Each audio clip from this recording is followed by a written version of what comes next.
c'est la grève. Et la force des travailleurs, c'est la grève. Donc c'est clair, net et précis. Voilà, c'est clair que nous, notre force à nous, c'est la grève et on l'a démontré. Les ouvriers, les enseignants, voilà, les chercheurs aujourd'hui. Mais malheureusement, on n'a pas su coordonner les choses. Malgré qu'on avait préparé cette grève, on l'avait appelé à peu près 2 mois et demi à l'avance. On avait appelé tout le monde à se bouger en même temps et à rentrer dans la bataille tous ensemble. Ça, c'est pas fait. Maintenant, faut apprendre des erreurs qu'on a faites et il faut rebondir. Il faut rebondir avec les forces qu'on a actuellement en présence. Et cet appel du 21, il va falloir l'élargir au maximum. Il va falloir motiver tout le monde et relancer la machine et voir si c'est encore possible. Maintenant, c'est clair que nous, RATP, SNCF, je pense pas qu'on puisse être encore la locomotive du mouvement. Nous, on va accompagner le mouvement. On va être là, on va être présent, mais il va falloir nous montrer des signes forts au niveau de toutes les entreprises et au niveau national pour nous montrer qu'il y a vraiment une dynamique de travailleurs qui ont envie de faire tomber ce gouvernement. Et là, je pense que nous, les travailleurs en interne, on rentrera dedans et on pourra le faire plier ce gouvernement.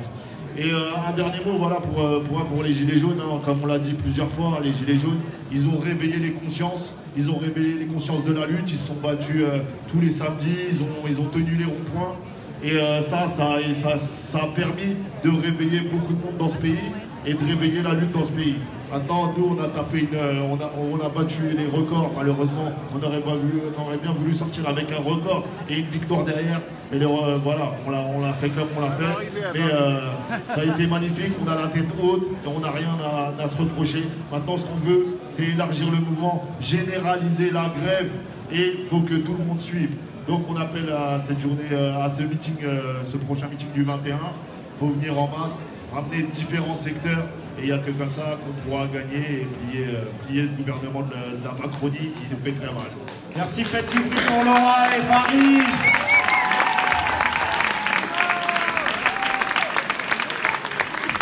Je vais passer la parole à un autre secteur qui est primordial hein, dans le mouvement. Moi, la première fois où j'ai entendu parler des camarades, des raffineries, c'était en 2010 quand j'étais coursier avant la SNCF.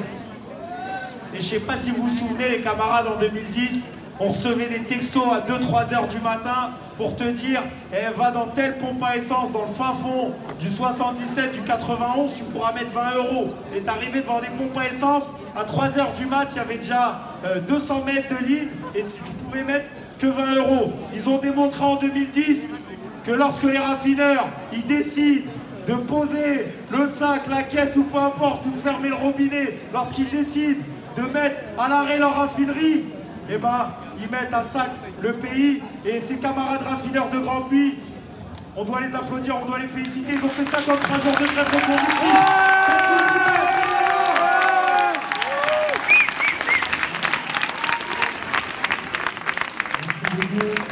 Je vais passer la parole à Polo parce qu'il faut remercier tous les gens qui étaient sur le piquet pendant ces 53 jours. Du bruit pour Polo. Ça va pas être très long, mais il faut le faire. Bonjour à tous. Donc nous on a fait 53 jours de reconductible, hein, c'était juste pour dire que c'était inédit chez nous. En 2010, en comparaison, on avait fait 21 jours de grève. Donc là on a fait plus du double. Et ce que je voulais dire finalement, c'est que si on a tenu aussi longtemps, c'est parce qu'on a eu un piquet de grève formidable. Et on a vraiment connu une interpro qu'on n'avait jamais vue avant. Donc merci beaucoup aux Gilets jaunes qui sont venus nous voir, nous soutenir, qui sont venus nous alimenter, qui ont fait des dons. Ils ont veillé, ils ont fait des nuits avec nous sur le piquet de grève. Il y en a qui sont restés avec nous le 24 décembre et le 31 décembre. Ils ont fait la fête avec nous. Merci aussi aux camarades de la SNCF, la RATP qui sont venus à certaines de nos AG, où ils sont venus tellement massivement que des fois on avait l'impression qu'il y avait plus de gens de la RATP que de gens de chez nous. Donc voilà, c'est vraiment, merci vraiment à tous. C'est par la solidarité et par le tous ensemble qu'on arrivera à vaincre le gouvernement. Donc voilà, je vais passer la parole à Léa. Merci.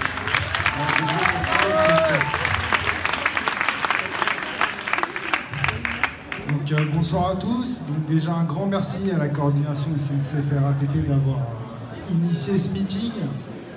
Bon, ça c'est autant vous dire que nous qui sommes dans les syndicats, notamment à la CGT, on n'a jamais vu ça. Pourquoi on n'a jamais vu ça? Ça c'est la grande question qu'on va devoir se poser ce soir, parce que au-delà de tirer le bilan de ces plus de 50 jours de grève, on va devoir dépasser ça, essayer de construire des perspectives d'avenir pour le deuxième round. Donc, parti depuis le 5 décembre, la raffinerie de Grand Puy, comme d'autres raffineries en France, ont commencé par couper 24 heures les expéditions de carburant. Donc quand on coupe les expéditions de carburant, on a deux moyens de les expédier, une par camion et l'autre par pipeline, qui sont des tuyaux qui sont enterrés sous terre. Et après ça va dans des dépôts et ça alimente les stations-service. Donc on a commencé doucement, tranquillement, pour voir si ça partait au niveau national. Et effectivement, on a vu que ça partait surtout au niveau de l'Île-de-France et que le mouvement était très fort dans les trains, dans les métros, dans les bus. Et nous, en fait, ça nous a porté, ça nous a donné de la force. Parce que comme vous l'a dit Polo, nous, la lutte par la grève et la lutte des classes, on sait ce que c'est dans le raffinage. C'est pas un nouveau. On a connu 2010, on a connu 2016, là aujourd'hui 2019. Et puis pour les anciens, ils ont connu d'autres combats. Des combats où on arrivait, et au bout de 15 jours, on couchait toutes les raffineries par terre. Et ensuite, on attendait que ça se passe. Gentiment, on était traités, nous aussi, de preneurs d'otages. Parce que les gens ne pouvaient pas aller au travail. Alors que nous, on se battait en 2010 pour tous. Je vous rappelle le combat de 2010, c'est Sarkozy qui nous remet 2 ans. On passe de 60 à 62 ans pour la retraite. Régime général. Comme nous aussi, on est au régime général. Et du coup, on couche la raf, on se met autour d'une table et on attend que ça se passe. Qu'est-ce que fait le président Sarkozy de l'époque? Il nous réquisitionne, il nous menace de prison, etc., d'amende. Et du coup, quand on est réquisitionné par le préfet, c'est où on rentre et on ouvre les vannes, ou alors on rentre pas, et là c'est la menace de la prison, etc. Donc ça, pourquoi j'aborde ça aujourd'hui? Parce que ça pourrait être l'avenir aussi du mouvement. Il faut aussi savoir que quand on est dans une industrie, on a un rapport de force qui est très particulier par rapport à d'autres secteurs. C'est que nous, on a un outil de travail. Un outil de travail qui ne s'arrête pas du jour au lendemain. C'est-à-dire quand on arrête notre outil, on met 3 à 5 jours pour l'arrêter, 3 à 5 jours pour redémarrer. On peut occasionner des casses, on peut occasionner des feux, des accidents. C'est hyper dangereux, un site CVSO2, c'est comme plein de petites bombes qui sont réunies. Donc pour ça, on doit le faire en toute sécurité. On a l'habitude, c'est des manœuvres qu'on fait habituellement. Mais ça nous engage très durement dans la bataille. À partir du moment où on a couché la raffinerie, on ne la redémarre pas. Après, on attend. On se met autour d'une table et on compte les jours de grève, les jours de salaire au moins. C'est ça que ça veut dire pour nous. Ça veut dire qu'on risque de casser notre outil de travail, de se retrouver au chômage technique. C'est ce qui s'est passé. Pourquoi aujourd'hui on n'a pas obtenu la pénurie? Parce que 10 jours après le début de la grève, le directeur raffinage Europe, il est venu, il s'est mis à la salle de contrôle. Il a dit maintenant à Grand Puy, vous me couchez la raffinerie, je vous fous tout le monde dehors, tous au chômage technique, et maintenant on compte les jours. Je peux dire que quand ça vous arrive, il y a des larmes qui coulent sur les joues. Ça, c'est pas un pique-nique, une grève. Une grève, ça se passe très mal. Il y a de la discrimination, on en a parlé. Il y a de la violence policière, on en a parlé. Là où on n'a pas abordé le sujet, et c'est pour ça qu'on l'aborde aujourd'hui, on n'a pas abordé le sujet de la casse de l'outil. Parce que nous, l'outil industriel, ça fait longtemps que le patronat a orchestré sa fuite pour augmenter ses profits. Et c'est le cas chez nous aussi. Les raffineries, il y a quelques années, il y en avait 12 en France. Aujourd'hui, chez Total, les raffineries fonctionnelles, il n'y en a plus que 4. Voilà.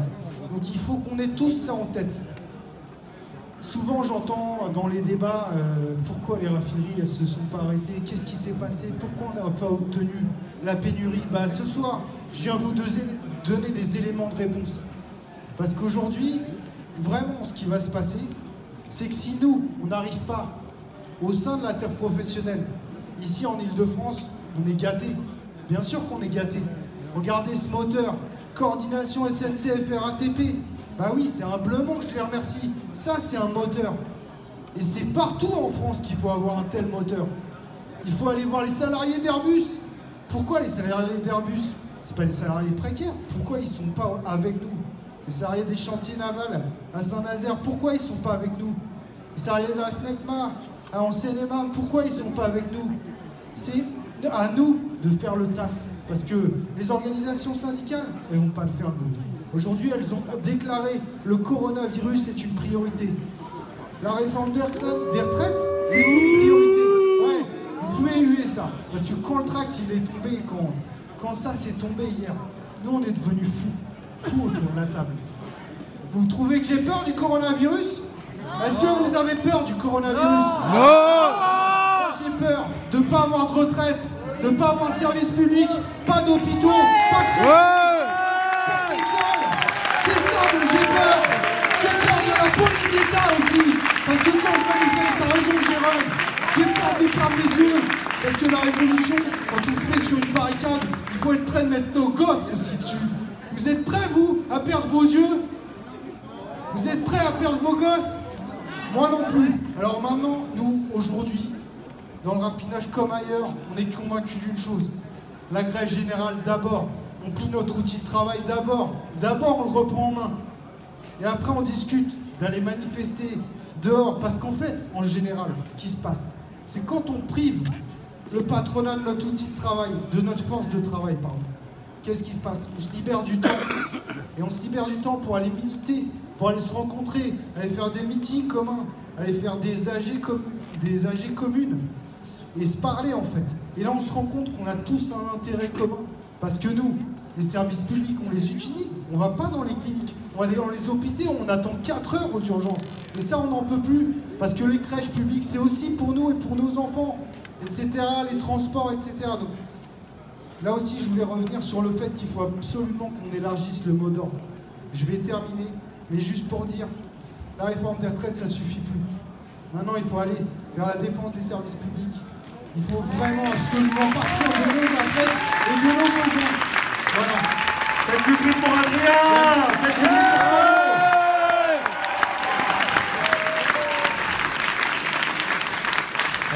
ils viennent de Grandly en plus. Et je vous remercie énormément et bravo pour ce que vous avez dit. Là, il y a un troisième secteur.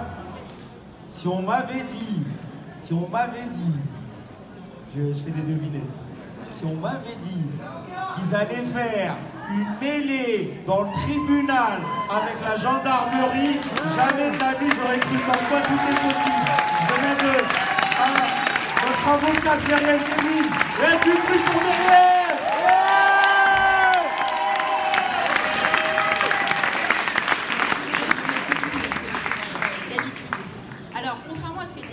C'est souvent que les avocats sont à vos côtés, en tout cas. Parce que les avocats que nous sommes militants, nous en Seine-Saint-Denis, on a un certain nombre à être dans la salle, on a un certain nombre à être là tout le temps, dès lors que les droits des citoyens, des justiciables sont en danger. On est là quand les salariés sont licenciés et que ce gouvernement nous met en place les barèmes Macron. Les avocats que nous sommes, on continue de lutter contre les barèmes Macron juridiquement parce qu'on considère que c'est injuste de pouvoir licencier quelqu'un avec un motif qui est complètement irrationnel, parfois irréaliste. On est là quand un certain nombre d'entre nous sont victimes de violences policières. Dans les manifestations, on s'organise, y compris quand on est en grève, on s'organise, c'est la seule défense qu'on continue d'assurer souvent, parce que actuellement, et effectivement je crois que ça fait 5 ans que c'est l'état d'urgence en France, ça fait 5 ans que les manifestations sont réprimées extrêmement violemment, et les avocats que nous sommes, on essaye d'être à vos côtés le plus souvent quand les violences policières sont en cours.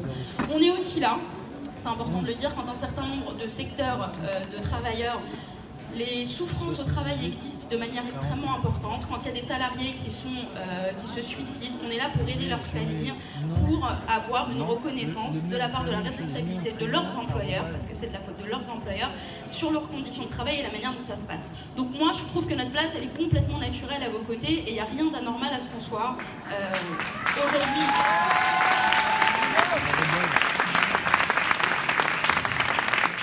Vous parlez de notre combat combat sur la réforme des retraites, on n'est clairement pas, en tout cas les avocats militants que nous sommes, on n'est clairement pas dans un combat corporatiste. La seule conséquence qu'aura cette réforme sur les avocats, c'est la fermeture d'un certain nombre de petits cabinets d'avocats. Ce gouvernement, c'est comme tout le reste, les avocats, il les traite exactement de la même façon. Ce qu'il veut, c'est du grand capitalisme. Ce qu'il veut, c'est des cabinets à l'américaine que vous voyez dans les séries télé. Ça ne les intéresse pas qu'on soit là dans notre cabinet. Mon cabinet, il est à Bagnolet, que je défende les femmes victimes de violences, que je défende les mecs qui se font tabasser parce qu'ils vivent en banlieue, que je défende un salarié licencié. Ça ne les intéresse pas. On n'est pas assez rentable. On n'est pas assez rentable quand dans ce pays on fait de l'aide juridictionnelle, c'est-à-dire que c'est l'État qui va payer un avocat parce qu'une personne elle n'a pas assez de revenus. C'est ça qu'on défend aujourd'hui. C'est un modèle de société. Nous, ce qu'on veut, c'est pouvoir continuer de défendre ces mecs-là. Nous, ce qu'on veut, moi je m'en fous, j'ai pas fait avocat pour devenir milliardaire et vivre dans une pub à la défense. Je fais avocat parce que je crois en ce que je fais. Je crois que mon rôle, c'est de défendre les militants que vous êtes, c'est de défendre un certain nombre de personnes qui sont dans une grande précarité. Et je pense qu'effectivement, on a un certain nombre à le faire. Et je pense que peut-être plus nombreux que ce que vous pensez, parce que ce mouvement a eu au moins l'effet, tu l'as dit Anas, que finalement on s'est dit mais en fait les avocats c'est pas tous des nantis qui vivent dans le 8e arrondissement de Paris, c'est aussi des gens qui sont militants, et donc tant mieux, ça a au moins eu cet effet là. Et quand on parle d'union et de convergence, je pense que vous vous rendez pas compte de la force que vous nous renvoyez dans les interpros, parce que nous effectivement on va en interpro, on va aux manifestations interprofessionnelles. Les gens nous ont toujours fait un super accueil, et je crois qu'on leur fait aussi un super accueil, et donc tant mieux, ça nous donne de la force. Et moi je crois que pour penser à la suite et penser à l'avenir, c'est ça, la convergence elle vient de là. On a tous un ennemi commun. Un ennemi commun, c'est effectivement le modèle de société qu'on veut. La justice, ce qui est scandaleux, c'est le manque de moyens, comme à l'hôpital, comme dans l'éducation nationale. C'est ça le vrai problème. Le vrai problème, c'est qu'il faut se battre pour avoir des services publics de qualité. Il faut se battre pour que les travailleurs du secteur privé aient effectivement ce que tu disais tout à l'heure, pas une retraite à 1000 €. Il faut se battre pour pas que l'outil de travail disparaisse en Pologne et que le taulier, en fait, effectivement, se dise que c'est plus rentable de faire travailler des mecs à 4 € de l'heure. Voilà. Et je suis d'accord avec toi. Il faut maintenant qu'on rentre dans une phase où on se bat pour des acquis, pas pour contrer le gouvernement. C'est ça les grands mouvements sociaux. C'est ça 1936. C'est effectivement de se dire on veut quelque chose en plus. Il y en a marre de juste être dans la contestation. Et alors on va pas se mentir, on s'en prend plein la gueule depuis quelques temps. C'est difficile, mais moi je crois que ce qui nous donne à tous la pêche, c'est qu'on est plus nombreux qu'eux. Je pense qu'on est plus nombreux qu'eux à se dire qu'on veut vivre dans un monde qui n'est pas un monde capitaliste, et on veut avoir un modèle social qui est plus juste.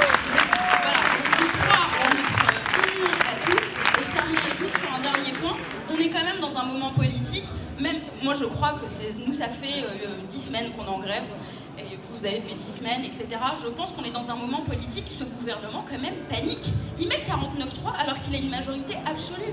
C'est quand même des mecs qui se disent, pour éviter toute forme de débat finalement, c'est ça, ils veulent éviter toute forme de débat, et donc se disent eh ben, on va arrêter le débat démocratique. C'est quand même des mecs qui sont en panique. C'est quand même le signal qu'on a des mecs en face qui sont en panique. Et donc, il faut accentuer la pression. Et je pense que cette pression, on peut l'accentuer si on est tous ensemble.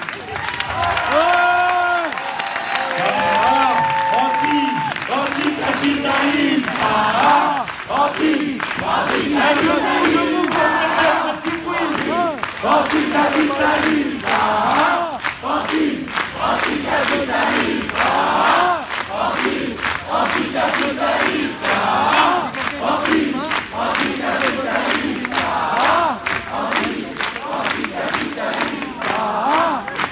Si les camarades applaudissent derrière, s'il vous plaît, je vous lance un peu dans le.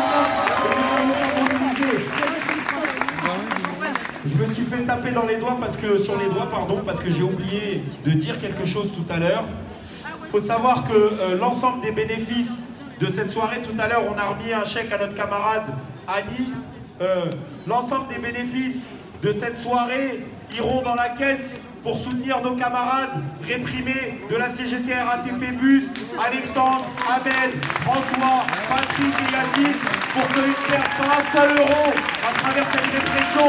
Donc mes camarades, au-delà des bières, etc., si vous voulez lâcher un billet, c'est pas pour nous, c'est pour les collègues. Le prochain secteur, moi quand je l'ai découvert, ça m'a énormément impacté en fait, et c'est là où le rôle de la coordination RATP SNCF, il a joué un rôle très important. Ils nous ont dit, les premiers mots que j'ai entendus de la part d'un camarade, c'est lorsqu'on a vu que votre coordination, c'était possible entre la RATP et la SNCF, et ben nous, chez Transdev, chez Keolis, chez RATP Dev, c'est-à-dire 51% du réseau bus en Ile-de-France, on s'est dit nous aussi, on allait se coordonner et ils appellent leur coordination le réseau Optile. Je vous demande de faire du bruit pour Winissa, s'il vous plaît.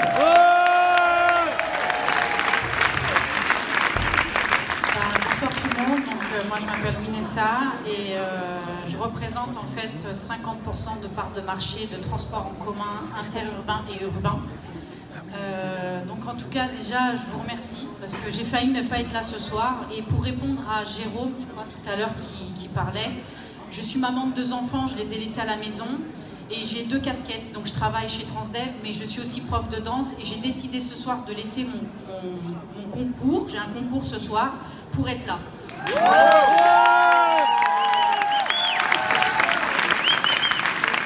Je tenais aussi à remercier 3 personnes, parce que sans ces personnes-là, ben, nous, notre collectif, on ne pourrait pas être ici avec vous et puis combattre avec vous, parce qu'on a plein de points communs.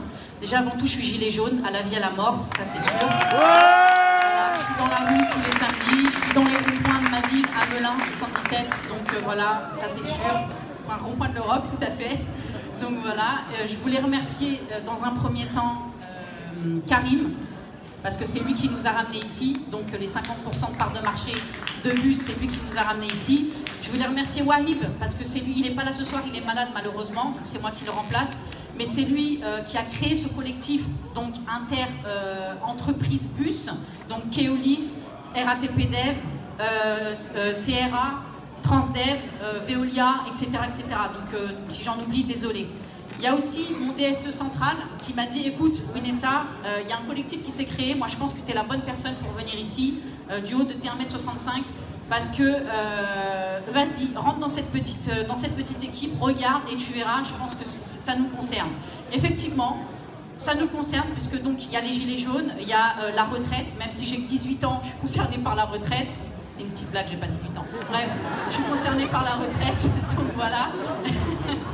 J'en ai 45, donc je suis très très concernée, et je suis aussi concernée du fait qu'il y a un collègue qui disait tout à l'heure, nos enfants sont touchés, même s'ils n'ont pas encore un aperçu de ce qui les attend dans le futur, donc ils sont concernés. Je suis pour la retraite, en tout cas plus pour eux que pour moi, parce que voilà, en tout cas pour nos enfants. Ensuite, je voulais dire, nous, ce qui m'amène ici, moi, ce soir, donc moi je l'appelle Macon, désolé, Macron, j'arrive pas, c'est Macon. Et il y a aussi donc ces députés, donc la PICRAS, je sais pas si ça vous parle, donc cette crasseuse qui veut nous mettre la loi l'homme dans nos entreprises, et qui a décidé donc même d'accélérer les choses, parce que pour elle ça va pas assez vite. Donc qui veut que nous, transporteurs, transport en commun, nous laisser que notre salaire de base. Donc après tout le reste ça saute. Donc on est 149 sociétés, pour que vous puissiez comprendre un peu de quoi je parle, et PICRAS nous demande de 149 les réduire à 39, enfin 40 officiellement et 39 officieusement. Donc ce qui veut dire qu'il nous demande de nous asseoir sur tous nos acquis. C'est-à-dire que tous les anciens, toutes les grèves qu'on a pu faire, parce que ça fait 20 ans que je suis chez Transdev, des étiquettes, j'en ai vu, Veolia, Vivendi, on a été appelés par tous les noms, chaque fois ça change, qui c'est qui paye? C'est toujours le peuple, nous les salariés, et c'est jamais donc les bureaucrates ou les sociétés dites Transdev ou la politique. Donc voilà, alors moi je suis là aujourd'hui parce que je suis complètement avec vous, grève et peuple pour tous, pour moi la force c'est le peuple. Je voudrais dire une dernière chose aussi, avant, dans le temps, il n'y avait pas de syndicat. D'accord, c'était que de la révolution, on prenait nos pelles, les pots de paille, enfin les bottes de paille, et puis hop, on partait au combat. Aujourd'hui, on parle de syndicats, on parle d'étiquettes, tout ça, etc.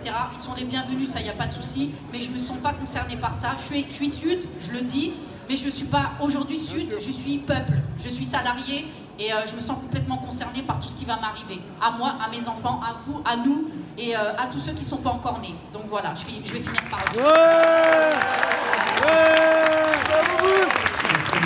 Du bruit pour Winissa, s'il vous plaît.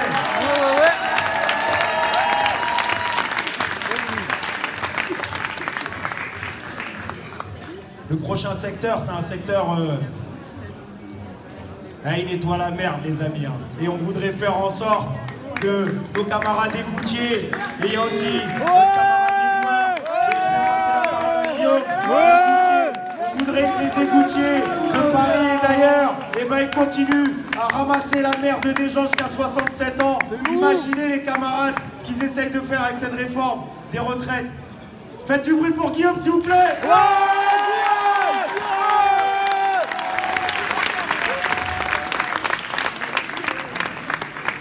Bonjour à tous. Je voudrais déjà commencer par vous remercier tous pour la mobilisation depuis le 5 décembre. Donc je suis Guillaume, égoutier à la ville, misérable égoutier de la ville de Paris, apparemment. Je viens ici un petit peu pour expliquer un petit peu le cheminement de ce qui s'est passé au sein de la DPE. Donc la DPE, c'est quoi? C'est la direction de la propriété et de l'environnement de la ville de Paris, et plus particulièrement les égoutiers. Comme vous avez vu, la réforme de retraite veut imposer un régime général qui sacrifie tout simplement tout ce qui était, entre guillemets, régimes spéciaux. Ces régimes spéciaux étaient tout simplement la résultante de problématiques liées à différentes problématiques au travail, surtout au niveau de la pénibilité. Pour les égoutiers, on ne parle pas de la pénibilité, on parle surtout de la mortalité. Il faut savoir que l'espérance de vie d'un égoutier, il faut savoir, c'est 58 ans. Voilà. Et demain, on veut nous faire partir à 62 ans. Le cheminement, ce qui s'est passé chez les égoutiers, dans le corps des égoutiers, il faut savoir qu'à la ville de Paris, on est environ 250 ans. C'est assez mince, hein. On n'est pas grand monde. Et on fait rarement de bruit. Hein. On ne nous voit jamais, on ne sait pas qui on est.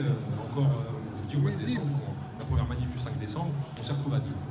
Voilà. On s'est retrouvés à deux avec un copain, avec notre casque bleu. On s'est vu, on s'est dit, putain, il se passe un truc. Il se passe un truc beau. Et on a pensé, voilà. Et on va pas se cacher, c'est au commencement vraiment un mouvement corporatiste, parce que les égoutiers, c'est une famille, c'est une petite famille de 150 comme je vous ai dit, mais on s'est vu attaquer dans la non-reconnaissance de notre travail, dans la non-reconnaissance de notre mortalité, hein, comme je vous ai dit, c'est 58 ans l'espérance de vie d'un égoutier, et on s'est dit, il faut qu'on passe le mot, il faut qu'on fasse de la pédagogie à nos collègues égoutiers, et on est allé au charbon. 5 décembre, les prochaines manifs, on était 10, après 20, après 40, après on a fait l'opération à Bercy. L'opération à Bercy, 200 égoutiers à Bercy, devant Bercy, il y avait les politiques, il y avait la presse, et là on a fait quelque chose de beau pour le corps des égoutiers, parce qu'il y avait 99% de grévistes à la mairie de Paris. Ça s'était jamais vu auparavant.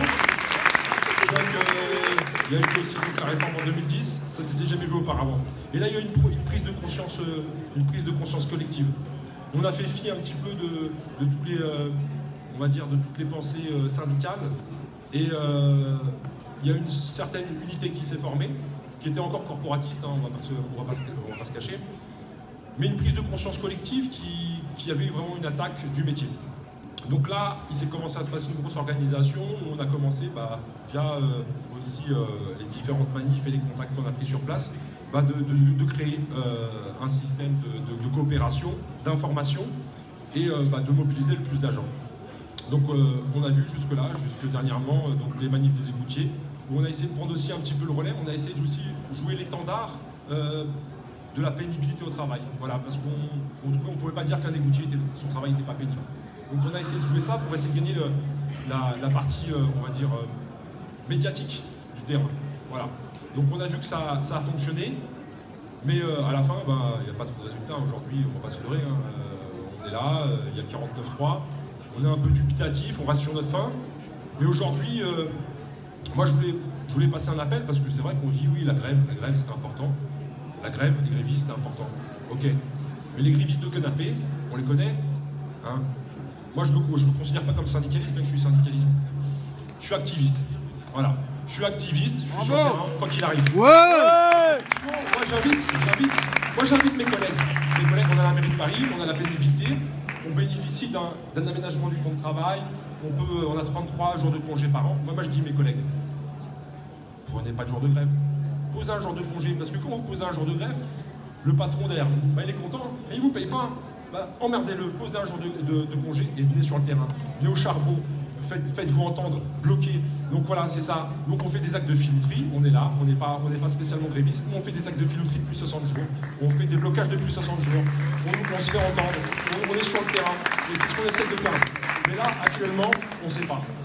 Là, on est perdu, on a essayé de le jouer le corps, maintenant on a compris que c'est plus un combat au niveau de la réforme des retraites. On a oublié ça, la réforme des retraites, non, c'est fini. Vous avez parlé d'écouter la réforme des retraites, on ne pense même plus à ça. On sait que c'est un combat idéologique maintenant. C'est un combat idéologique, on est là dans la bulle. C'est pas pour la truc de retraite, on n'est même plus pour ça. On est pour soit un monde ultra-capitaliste, ou soit un monde du service public, comme on connaît, qui a ses défauts, effectivement. Mais nous, c'est ça qu'on met en compte. Mais maintenant, on veut un appel fort, on veut une mobilisation générale. On va être là le 14 mars. Parce qu'effectivement, il n'y a pas des... On voit les syndicats, ils sont même pas encore là. Ils n'ont pas dit oui, le 14 mars, on va venir.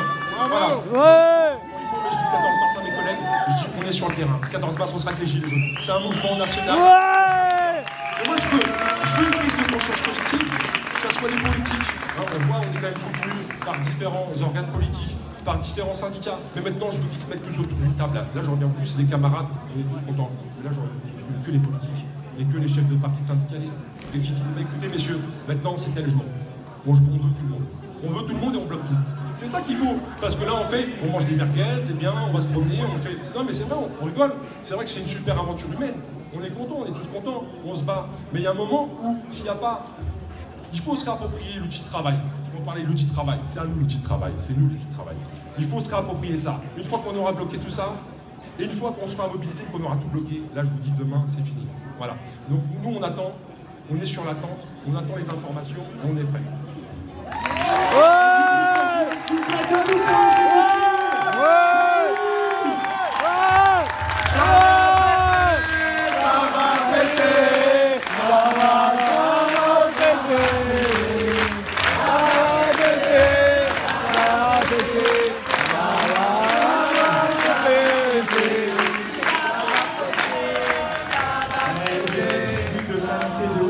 Dégoûté de ne pas être assis avec vous, mais le cœur y est.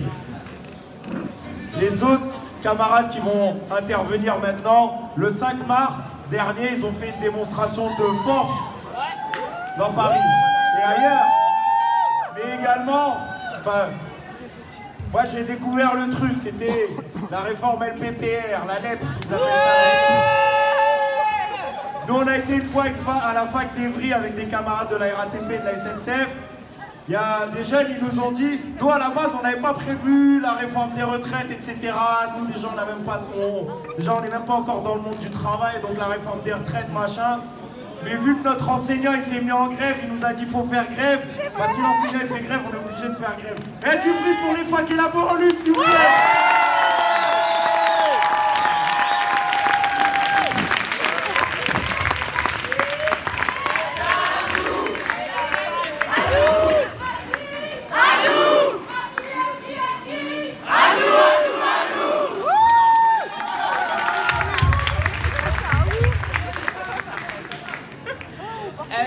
Tout d'abord, merci beaucoup de nous avoir invités ce soir. Merci aux Gilets jaunes de nous avoir réveillés, notre secteur en particulier. Merci à la RATP et à la SNCF parce qu'ils nous ont rappelé qu'on était capable de faire grève et qu'à travers des luttes collectives, on peut gagner. Et je pense que s'il n'y avait pas eu ces deux mouvements, le mouvement dans les facs ne serait pas parti. C'est vrai. Alors, la première bonne nouvelle, c'est que les facs se réveillent. C'est pas que les enseignants, c'est pas que les chercheurs, mais c'est surtout les étudiantes et les étudiants et les précaires. Parce que la précarité, elle touche énormément notre secteur. Notre secteur n'est pas un secteur de privilégiés. Aujourd'hui, 40% des travailleurs et travailleuses de l'enseignement supérieur sont des précaires. Ce sont eux qui assurent les charges d'enseignement, qui assurent une grande partie de la recherche, qui assurent le travail administratif et technique, qui assurent les tâches de ménage et de sécurité. Et ça, c'est très important parce que la lutte des classes, elle est fondamentale dans notre secteur et c'est ça qui va permettre à ce secteur de se mettre réellement en grève. Le mouvement, il est en train de se construire. On ne peut pas vous dire que